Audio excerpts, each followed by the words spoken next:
அமைதியாக இருப்பவர்கள் பார்த்தால் பலரும் அவர்கள் பயந்தவர்கள் அல்லது பேசத் தெரியாதவர்கள் என்று நினைக்கிறார்கள். ஆனால் அவர்களின் மௌனத்திற்கு பின்னால் சில ஆச்சரியமான உண்மைகள் ஒளிந்திருக்கின்றன. முதலாவதாக, அமைதியாக இருப்பவர்கள் மிகச் சிறந்த கவனிப்பாளர்கள். மற்றவர்கள் பேசிக் கொண்டிருக்கும் போது இவர்கள் சுற்றியுள்ள சூழலையும் மனிதர்களின் உடல் மொழியையும் துல்லியமாக கவனிப்பார்கள். யார் உண்மையாக இருக்கிறார்கள், யார் நடிக்கிறார்கள் என்பதை ஒரு புன்னகையோடு கணித்துவிடும் ஆற்றல் இவர்களுக்கு உண்டு. இரண்டாவதாக, இவர்களிடம் பேசுவதற்கு விஷயங்கள் இல்லை என்று அர்த்தமல்ல. சொல்லப்போனால் இவர்களின் மனதிற்குள் ஒரு பெரிய சிந்தனை உலகமே ஓடிக்கொண்டிருக்கும். தேவையற்ற விவாதங்களில் நேரத்தை வீணடிப்பதை விட சரியான நேரத்தில் ஆழமான கருத்துக்களை சொல்வதையே இவர்கள் விரும்புவார்கள்.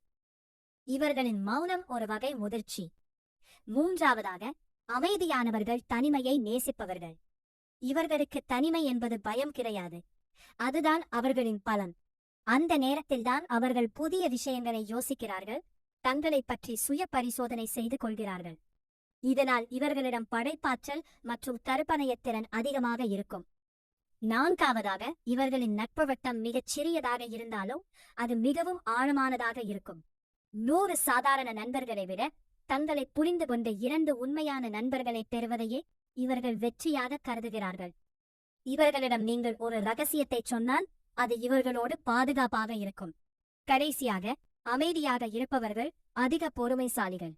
சீக்கிரம் உணர்ச்சி வசப்பட மாட்டார்கள். ஆனால் இவர்களின் அமைதியை பலவீனம் என்று நினைத்துவிடக்கூடாது.